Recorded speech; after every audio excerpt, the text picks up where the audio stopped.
pendukung mania dimanapun Anda berada. Di sini Windarto Channel akan berbagi tips menjinakkan burung perkutut hasil tangkapan dari kebun atau tangkapan sendiri. Dominan banyakkan perkutut saya itu tangkapan dari kebun, tangkapan sendiri. Tips yang saya pakai itu sangat jauh-jauh berbeda dengan tips-tips yang sering dipublikasikan di channel-channel yang lain, karena semua juga tergantung dari kepercayaan kita masing-masing mau pakai metode yang mana. Di sini saya menggunakan metode saya sendiri, yaitu tidak mau istilahnya berlebih-lebih dalam menggacorkan burung perkutut, karena burung perkutut dominan juga dia tergantung dari karakter burung perkutut itu sendiri. Burung perkutut sering kita lakukan banyakkan dalam metode itu, yang sering saya amati itu malah di burung perkutut saya itu banyakkan malah jadi macet bunyi, karena yang saya terapkan, yang saya pakai di channel-channel yang lain itu sih menurut kepercayaan kita masing-masing, tapi menurut saya menggunakan metode saya sendiri, yaitu satu, dilihat dulu dari kualitas burung perkutut tersebut. Kedua, dari karakter burung itu sendiri, burung perkutut itu sendiri. Ketiga, sering dimandikan. Keempat, kita tetap menaruh burung perkutut itu dekat dengan posisi kita, yang istilahnya untuk sering lalu lalang orang, karena di situ dia nanti akan dia cepat adaptasi dengan manusia. Yang kelima, tahapan penjemuran. Yang keenam, tahapan menu makan, karena burung perkutut kadang masing-masing kesukaannya. Saya burung perkutut saya ada sekian puluh burung, tapi dari satu burung ke satu burung yang lain itu suka makanannya itu berbeda-beda. Saya kasih contoh cara saya setiap pagi kalau pas waktu senggang, waktu tidak kerja, burung perkutut pasti saya pegang, saya rawat, saya istilahnya biar dia tahu mendoro. Kalau orang bilang itu kan mendoro, tapi kalau misalnya yang jinak terkait katurangan, warna, terus kelebihan yang lain, itu hanya market suatu pemasaran dari suatu peternak biar burung itu banyak peminat, itulah suatu market sebenarnya di situ. Kalau pribadi saya hanya mencari burung perkutut karakter suara, terutama di perkutut lokal alam ataupun lokal crossing. Sebenarnya lokal alam juga ada lokal crossing, yaitu nanti kita punya burung lepas di alam, terus dia bertelur di alam, dia burung peternakan, terus dia bersilang beradaptasi di lingkungan bebas di alam liar, dia istilahnya penjodohan di alam liar dengan sendirinya, mengeluarkan suatu anakan, terus dia berbunyi di suatu alam, kita tangkap. Terus semua burung perkutut sama menurut saya, tapi ya tergantung dari kepercayaannya masing-masing lagi. Kalau saya yang penting di suara, kalau suara 4 masuk saya pakai, kalau yang tidak saya tidak pakai, saya lepas lagi. Itu untuk yang saya nangkep. Bermain burung perkutut juga dominan menurut saya pribadi itu tergantung dari jiwa seni si pemelihara sendiri, karena burung perkutut itu bermacam-macam variasi suara. Ada menurut saya kurang bagus, kurang enak, tapi di orang lain itu bagus, itu enak, itu ada. Terus bagi saya nggak enak, ternyata di orang enak. Menurut saya nggak enak, di orang enak. Itu dominan seperti itu, tergantung dari jiwa seni si pemilik. Karena kalau menurut saya burung perkutut itu ya berdominan itu suaranya itu masing-masing dari burung perkutut satu ke yang satu, itu udah pasti. Dari karakter burung itu ada yang cepat jinak dan ada yang tidak cepat jinak, itu menurut saya. Terus yang lanjutan untuk tahapan penjinakan nanti saya kasih caranya. Oke, di sini saya ada burung perkutut. Kebetulan itu burung perkutut bukan saya dapat nangkep ataupun beli, tapi itu burung datang sendiri, tapi dalam keadaan burung itu rusak parah dan sakit parah. bentuk kurus, cacingan, terus istilahnya rusak lah, burung udah rusak, bulunya tuh rusak parah. Di situ burung saya habiskan itu dari sayap, ekor, bulu-bulu kecil yang ada di burung itu, badan itu dia sendiri saya habiskan. Saya habis itu selang berapa bulan, kalau nggak salah itu ada 2 bulan, burung tersebut baru dia mau beradaptasi dengan saya. Tapi kalau ngomongin untuk masalah bunyi, itu memang belum bunyi di saya. Sampai sekarang saya bikin konten ini, burung itu belum mau bunyi. Cuman kalau kata orang itu lagi duduk lah, istilahnya bunyi cuman kuku, udah itu aja. Paling 1 ketuk atau 2 ketuk udah. Tapi di situ saya yakin kalau burung itu suaranya akan bagus. Nah, terkait masalah burung itu sudah cinta sama saya. Tapi dulu pas waktu pertama saya tangkap, itu burung sangat luar biasa. Ini gelabak, ini burungnya. Ini burung dulunya mas saya itu wah mantap. Kalau diginiin aja udah nggak mau diem, dia udah nabrak kemana-mana, burung ini udah nabrak kemana-mana. Udah istilahnya kesana kemari. Ini pun masih ada gelabaknya, tapi udah nggak sebegitu, gelabak. Mungkin karena saya pakai topi ya, tapi sebenarnya nggak seperti ini. Ini burungnya. Ini burung menurut rabaan saya itu, saya yakin kalau burung ini suaranya akan bagus. Ini burungnya. Contoh menurut kepercayaan saya sendiri, keyakinan saya sendiri, karena saya pelihara itu berapa kali. Dari pengamatan saya yang saya pakai itu memang banyakan, menurut saya pribadi itu kebanyakan pas. Saya udah beberapa kali punya burung perkutut seperti itu, yang intinya dari rabaan saya nggak ada yang meleset sih sepertinya ya, bila menang gini. Intinya kalau suara burungnya itu berirama, walaupun lokal itu kan ada iramanya juga, 1, 2, 3, 4-nya itu isi. Ada yang kadang nyeret, saya kurang suka itu burung suaranya nyeret. Saya itu suka burungnya suaranya nadanya itu 1, 2, 3, 4-nya itu ngetuk sampai ke 4-nya, sampai akhirnya itu pas. Nah ini burung dulu nggak seperti ini kawan. Burung dulu sayapnya nggak seperti ini, terus si bulu depan ini nggak seperti ini. Ini dulu burungnya kusem, ini kusem. Ini burung belum mau bunyi di saya. Mungkin karena dia mungkin masih banyak stresnya ya, karena dulu datang ke sini burungnya itu rusaknya parah. Bulunya hancur, terus patah-patah, sayapnya nggak karu-karuan, nyender, sininya berdarah-darah, sini. Ini sudah enggak. Ini membuktikan kalau burung ini ke saya tuh udah nggak gelabak-gelabak nih. Ini dulunya sini hancur kawan, ini hancur sini. Ini hancur. Terus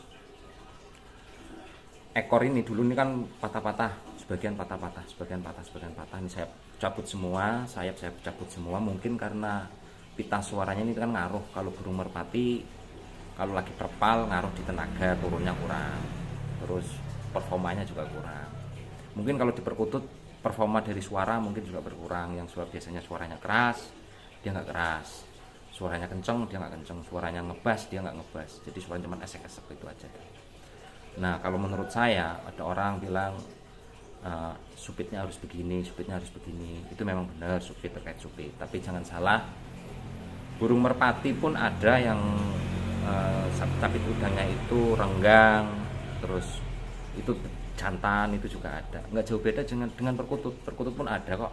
Saya ada itu 1 perkutut gacor, terus saya buat lomba-lomba juga. Itu seperti kayak kriteria yang di channel lain, itu dia identik dengan burung betina, perkutut betina, tapi di saya betina jantan. Itu perkutut saya. Makanya saya kembali lagi ke saya nggak memakai acuan yang lain. Saya memakai acuan saya sendiri, keyakinan saya sendiri, itu burung. Karena burung perkutut jantan itu dominan, kalau saya pribadi pegang itu ada kenyal-kenyalnya, nggak jauh beda dengan burung merpati. Saya dulunya karena penghobi burung merpati kawan, saya hobi burung merpati. Burung merpati itu nggak jauh beda dengan perkutut pun sama. Yang penting dalam arti rawatan itu konsisten, rajin, rutin. Dalam jemuran juga menjemur harus rajin. Kalau menurut saya penjemuran kalau perkutut, karena perkutut suka suasana di panas, saya nggak memakai metode yang lain teman. Saya memakai metode saya sendiri, yaitu kalau ada panas saya maksimalkan itu penjemuran. Bisa dari pagi, dari pengembunan saya lewatin langsung ke penjemuran sampai saya pulang kerja. Saya pulang kerja baru itu saya angkat. Itu burung berjemur, nggak di tempat teduh. Itu menurut kepercayaan saya sendiri. Karena dominan kalau burung merpati, ayam, semakin dia kena jemur semakin dia berkurang lemak, semakin dia lemak-lemaknya hilang, dia semakin tenaga performa. Burung merpati turun, terbangnya juga enak, gebernya juga enak. Ayam adu itu juga sama, disering jemurnya bagus, rutin, konsisten, dia bagus di tenaga. Sama juga dengan ini burung perkutut, yang penting kita rajin, konsisten dalam arti rawatan. Kalau ngomongin masalah burung stres, burung perkutut stres itu ya kalau saya pribadi sih itu menurut kepercayaan kita masing-masing. Saya ada dulu waktu kemarin aja nih, burung saya gelabak karena mati lampu kan. Saya juga nggak yakin itu burung nanti mau bunyi semua atau tidak. Soalnya satu rumah itu burung gelagap semua. Nggak pernah seperti itu. Tapi karena saya masukin burung perkutut satu belum lama di saya kena mati lampu, dia gelabak, ngikut semua itu satu rumah itu burung perkutut. Saya nggak yakin itu burung pada stres enggak. Ternyata alhamdulillah cuma 2 hari nggak ada bunyi semua. Tapi sekarang udah mau bunyi semua. Yang penting rawatan burung perkutut itu konsisten, rajin. Bukan arti istilahnya kita cuman bilang burung ini bagus, perkutut ini bagus, tapi kita nggak ada rawatan, itu sama saja.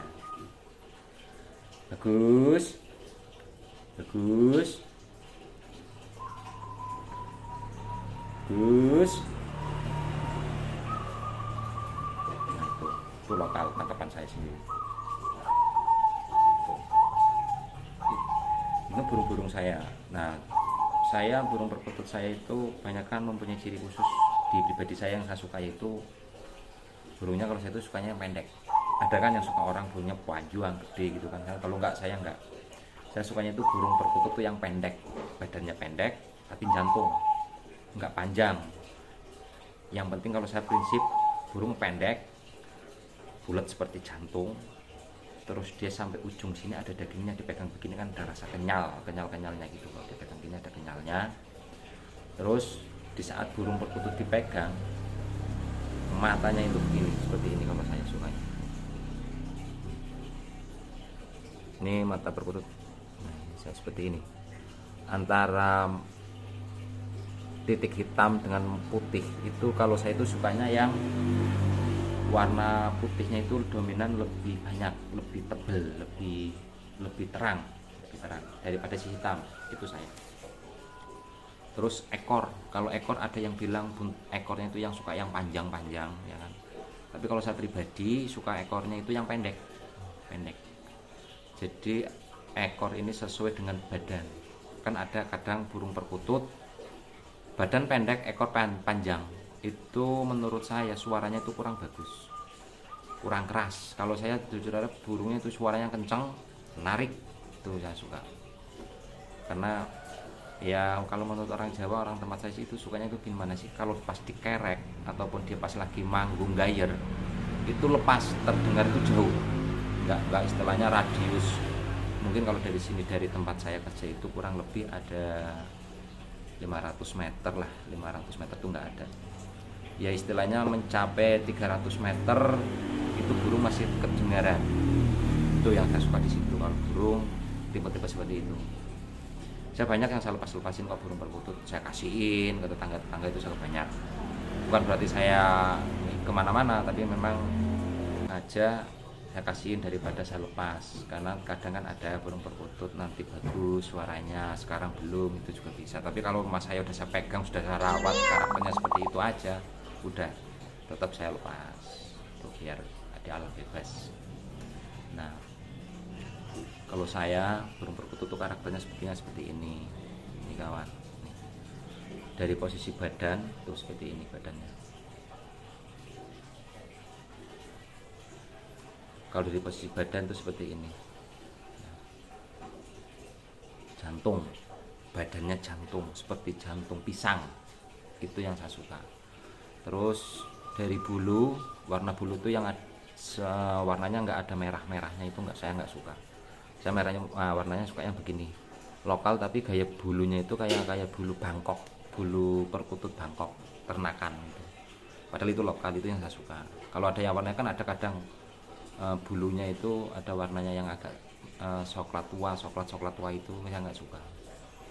Terus dari bentuk paruh ada yang bilang burung paruhnya harus begini. Kalau saya nggak, yang penting burung paruh gede. Nih, paruh gede, yang penting paruh gede. Paruh gede. Sorry, ini fokusnya kurang. Ini paruhnya sementing gede. Paruh gede. Terus dominan ke bentuk warna abu-abunya. Nah, warna abu-abunya itu lebih gelam. Warna abu-abu yang di kepala sini itu lebih gelam. Terus si kepala bentuknya beton, tidak bulat tapi beton. Itu kebanyakan burung saya, karakter burung seperti itu. Burung-burung perkutut yang saya pelihara seperti itu. Dari kaki macam-macam, ada yang suka bilang katanya harus begini, saya tidak. Karena saya pribadi saya nggak jamin. Yang penting kalau saya burung saya pegang, saya rawat, saya pelihara, bagus saya pelihara, jelek saya lepas, sudah itu aja. Itu terkait masalah karakter burung. Untuk warna-warna burung itu seperti saya, seperti itu. Terus bentuk kaki, kalau saya kaki itu tidak begitu berpengaruh. Mau yang bagaimana, mau yang kakinya sisiknya beginilah, beginilah. Itu zaman dulu bro, bukan zaman sekarang. Itu zaman Majapahit. Sekarang udah zaman Orde Baru. Sorry ya, sudah zaman Orde Baru. Jadi kita nggak pakai hal-hal seperti itu. Kalau saya pribadi. Terus masalah katurangan pun sama tadi yang di depan saya sampaikan. Saya tidak memakai itu. Terkait masalah warna bulu, identik itu bagaimana, itu hanya suatu market sebenarnya. Itu menurut saya masalah market. Karena si peternak, bagaimana caranya burung ternak itu bisa laku. Ya namanya peternak punya tujuan, dia ternak biar bagaimana caranya dia beternak burung-burung perkutut itu laku. Itu bagus market. Kalau sampai dia ternak tapi dia diem kan salah, pasti nantinya nggak laku. Lakunya gimana caranya? Ya dia pakai trik, pakai tips bagaimana itu warna-warna burung biar banyak orang suka dengan hobi-hobi perkutut itu. Yang sukanya dari warna ada, dari warna bulu juga ada, dari suara pun ada yang suka burung lokal, ada yang suka burung lokal crossing lah mungkin ya, kalau orang-orang bilang lokal crossing itu ada. Tapi kalau saya sukanya ke yang lokal istilahnya suara klasik lah, saya mau bilang lokal takutnya itu burung crossing lepas berkembang biak di alam liar, itu beda lagi kan. Pokoknya intinya suaranya yang suara burung-burung perkutut yang nadanya kayak hampir mirip dengan burung kukur, hanya guru ketekuk gitu aja, nggak yang klau ketekuk itu kan Bangkok. Kalau crossing terkenalnya, kalau orang bilang crossing itu suaranya yang gede-gede, itu crossing. Kalau saya sama aja, yang penting itu burung mau bunyi, karena saya penikmat suara, bukan penikmat bulu, bukan penikmat yang lain, tapi saya penikmat suara burung perkutut lokal alam ataupun lokal ternak. Itu aja. Semoga bermanfaat. Salam Pung Mania dari Purworejo. Terkait masalah cara kita merawat burung perkutut agar cepat bunyi. Nah, burung perkutut agar cepat bunyi itu sebenarnya bukan faktor dari burung itu sendiri, tapi dari kita sendiri itu juga mempengaruhi. Kenapa bisa seperti itu? Ya tadi yang saya sampaikan di konten saya yang di awal, konten yang pertama terkait masalah burung perkutut, yaitu bukan di burung perkututnya, tapi di kitanya sendiri. Kita bagaimana cara merawatnya, kita bagaimana cara merawat dalam arti suatu konsisten, itu yang paling sulit. saya sendiri aja kadang tidak konsisten. Saya mengaku contoh, biasanya 1 minggu itu saya full jemur, kadang nggak jemur, ya itu yang kadang ke saya. Tapi bukan berarti saya itu lalai dengan burung perkutut, karena burung perkutut itu burung kesukaan saya dari dulu. Dari masa saya kecil sampai saya udah tua, itu burung perkutut saya suka. Kalau masalah makan, kalau nggak percaya boleh dicek kok. Kawan burung mania, perkutut mania, boleh tanya. Dari semua yang dapat juara, dari semua yang berprestasi burung perkututnya, itu metode rawatnya itu pasti berbeda. Saya pasti berbeda, saya pastikan itu berbeda. Dari satu ke satu pasti berbeda. Itu yang penting dalam arti itu suatu rawatan itu konsisten dan mempunyai suatu keyakinan masing-masing. Saya punya burung perkutut satu, pakai rawatan ini, pakai burung perkutut saya rawat, nggak jadi, hancur yang ada burung-burung saya. Tuh, nggak jauh beda. Misalkan saya beli burung perkutut dari si A, dulu dia dirawat begini-begini di sana, saya macet paling 1 minggu. Habis itu saya paksa metodenya sesuai saya, karena saya burung perkutut saya setarain sama semua. Burung perkutut saya dari 30, kurang lebih 30 lah ya, itu semua saya samain, nggak ada yang beda-bedain.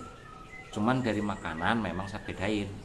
Contoh, 1 takar makan, misalkan beras merah, ketan merah, beras hitam, ketan merah, millet, juawut, dan yang lain-lain, itu saya takar 1 tutup botol itu kecil, saya takar semua itu 5 jret. Itu nanti yang paling banyak dimakan oleh burung itu yang mana? Itulah yang dominan saya banyakin, karena itu kesukaan dia, Pak. Itu aja udah. Terkait bumbu, jamu, ramuan tradisional apa segala macam, itu silahkan, kepercayaan kita masing-masing. Dan saya tidak mau mengarahkan ke doping ataupun ramuan yang untuk perkutut itu, saya nggak mau mengarahkan, karena semua juga mempunyai keyakinan masing-masing. Nanti yang ada saya bilang seperti itu, ada yang dengerin, dipakai metode saya, kasih obat ini, nggak jadi, malah saya yang disalahkan. Itu aja. Saya belajar dari pengalaman saya sendiri, dan saya tidak mau istilahnya menganjurkan burung mania yang ada di Nusantara ini memakai metode saya ataupun metode-metode yang pakailah prinsip sendiri. Itu boleh sampean istilah di lomba event nasional ataupun lokalan ataupun cuma tantangan biasa. Dari semua penghobi perkutut itu dominan pasti rawatannya berbeda. Itu seperti itu. Semoga bermanfaat. Assalamualaikum warahmatullahi wabarakatuh. Jangan lupa like, comment, subscribe untuk melanjutkan dan untuk memberi semangat saya untuk mereview suatu penghobi yaitu burung perkutut di Nusantara ini. Nanti saya akan kasih gambaran-gambaran menurut pandangan saya sendiri, dan nanti saya akan berkeliling ke wilayah saya di mana ada orang yang hobi burung perkutut. Nanti akan saya tanya perawatan itu bagaimana. Itu pasti mereka berbeda-beda. Yang penting dalam itu konsisten. Salam konsisten biar burung perkutut bisa jadi juara. Salam Rahayu, salam sejahtera untuk burung mania di Nusantara. Salam.